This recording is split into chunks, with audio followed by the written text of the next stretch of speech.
Welcome to KSAT News Now. This is our bite-sized newscast, and it is Hump Day, Priscilla. David Sears' favorite day. I know that for sure. Can we get a hump day, David Sears?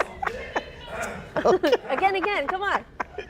He had to clear his throat a little bit there. He says, we need a hump day, David Sears. Hump day! There we go.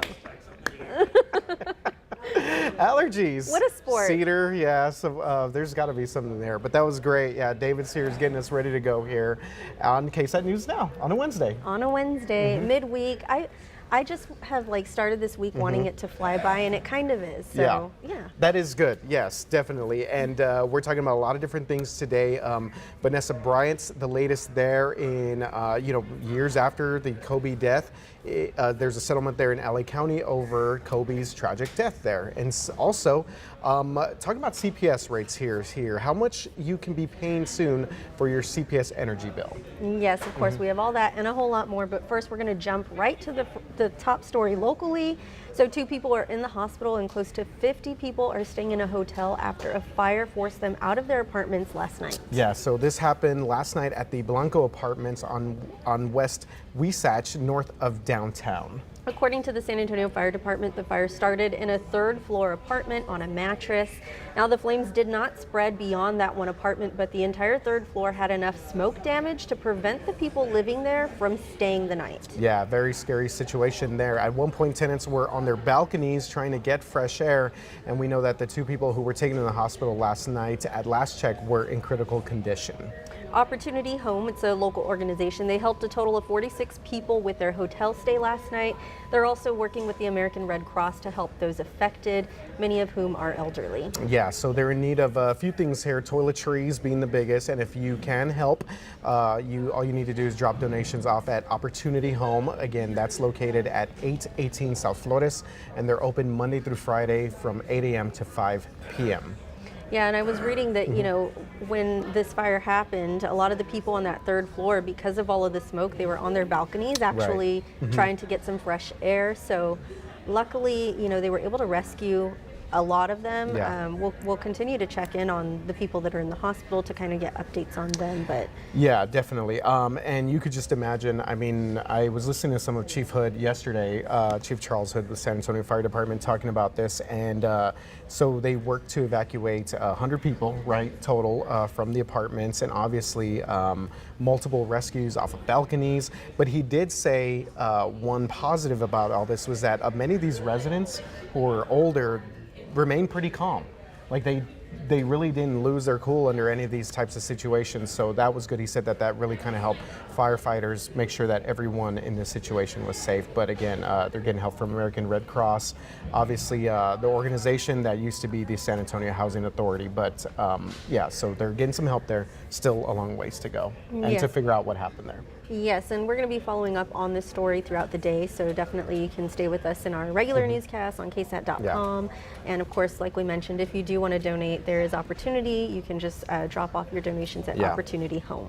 All right, so moving on to some other big news this morning, and this was the Vanessa Bryant settlement. So after 3 years, it's been 3 years since NBA legend Kobe Bryant died in a helicopter crash. Well, now his family has agreed to a $28.5 million settlement. This is in regards to a lawsuit over Los Angeles County deputies and firefighters sharing gruesome photos of Bryant, his 13-year-old daughter, and the other victims. So this settlement is broken down as a $13.5 million settlement from LA County, and then $15 million awarded to Bryant's widow, Vanessa Bryant, and this was by a federal jury back in August. The agreement resolves any future claims by Bryant's 3 surviving daughters, related issues pending in state court, and other costs.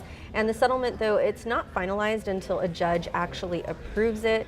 That proposed settlement order was filed yesterday in federal court. Right. So the 5-time NBA champion and Basketball Hall of Famer Kobe Bryant died while he was heading to a youth basketball game all the way back in January 2020.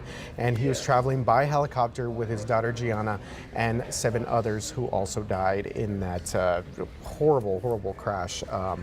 And I remember when I guess it marked 3 years in January that Kobe had died. I just thinking to myself, like, I cannot believe it's been that amount of time. They're still fighting for this, so obviously this is taking a lot of time, but maybe the family now gets a little bit more peace in this type of situation. Yeah, and during the trial in August, Vanessa Bryant, his widow, she testified that she was worried about whether these photos would resurface and the three surviving daughters, that they would see them at some point. So that's kind of the big deal here, is that they're trying to get them removed.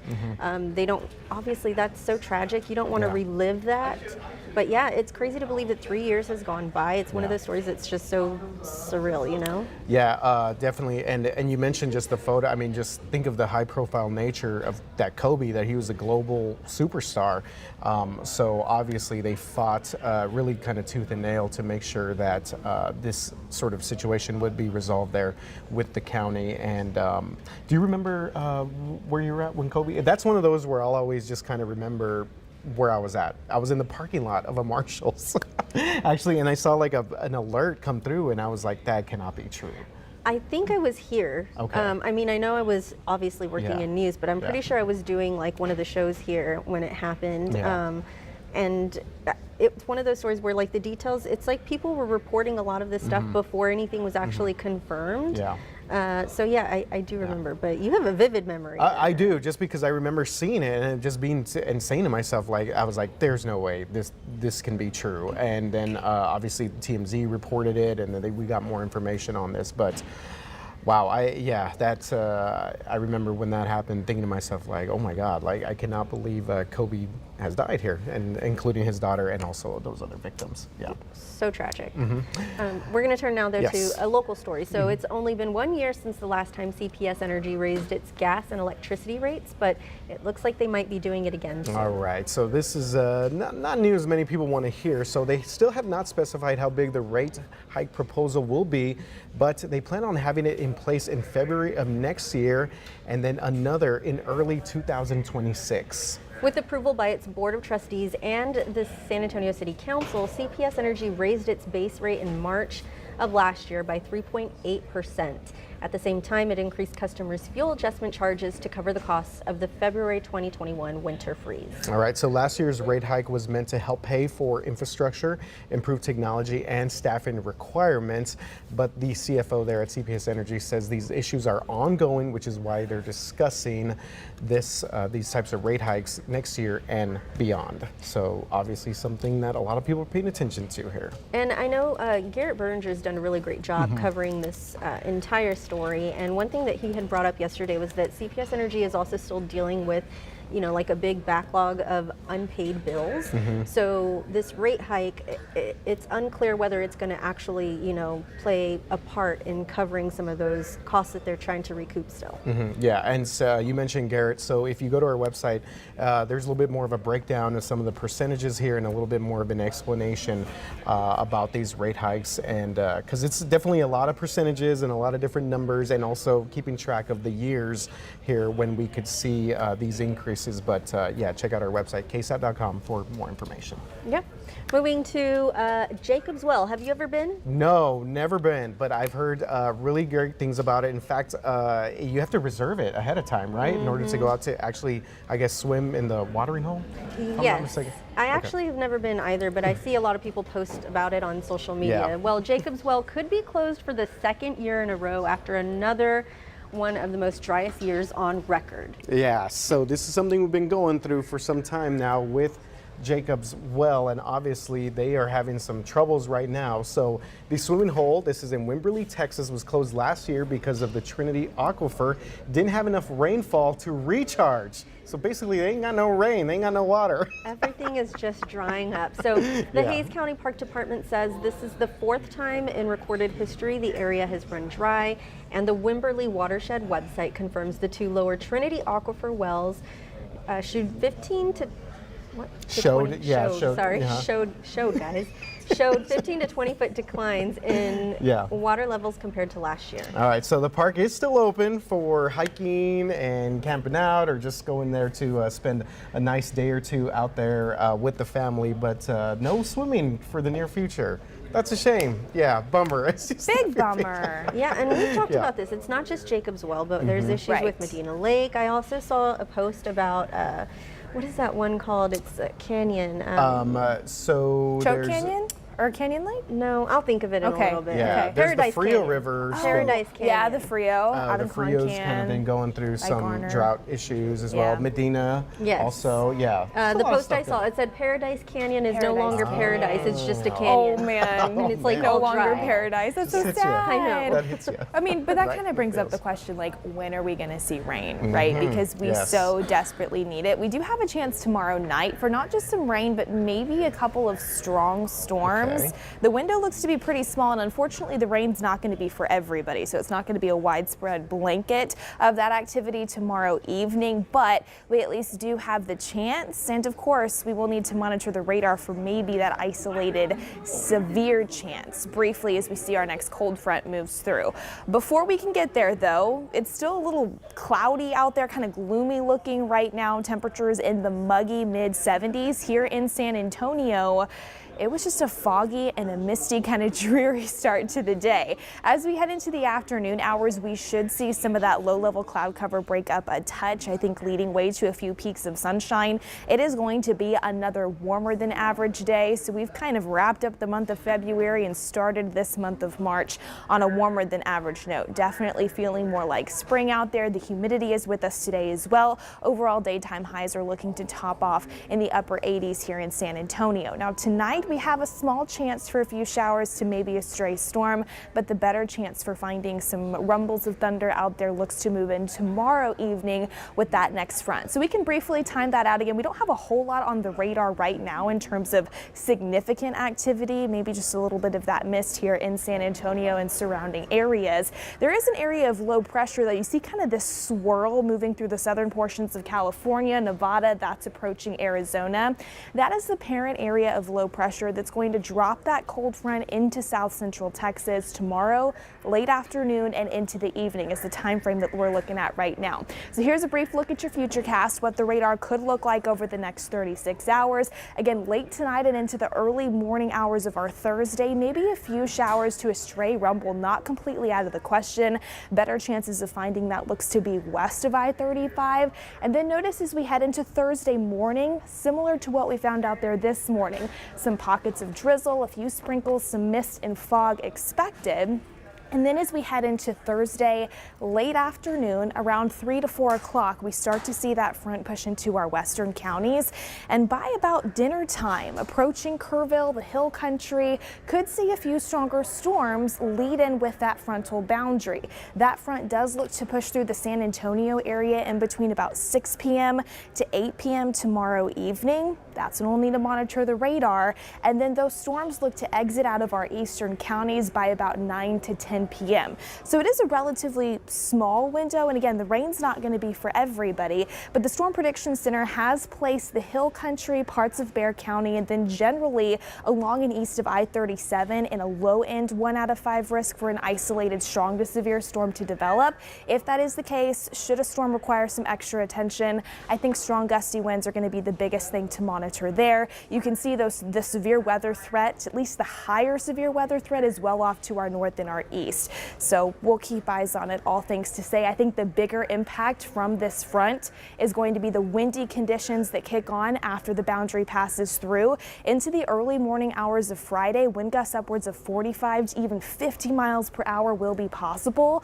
So probably a good idea today and into tomorrow morning before that front gets here to tie up any loose lawn items that you may have. Make sure empty trash cans are brought in closer to the house because it is going to be very windy tomorrow night after the front moves through and then into Friday morning. But we will start to see those winds calm down Friday night. In terms of temperatures, this front will pack a little bit of a punch. Some chilly mornings expected Friday, Saturday, and Sunday mornings. And then daytime highs are pretty comfortable in the 70s with plenty of sunshine. And then into next week, we'll start to see that warming trend take back over. Highs in the 80s by Sunday and into Monday and Tuesday, guys.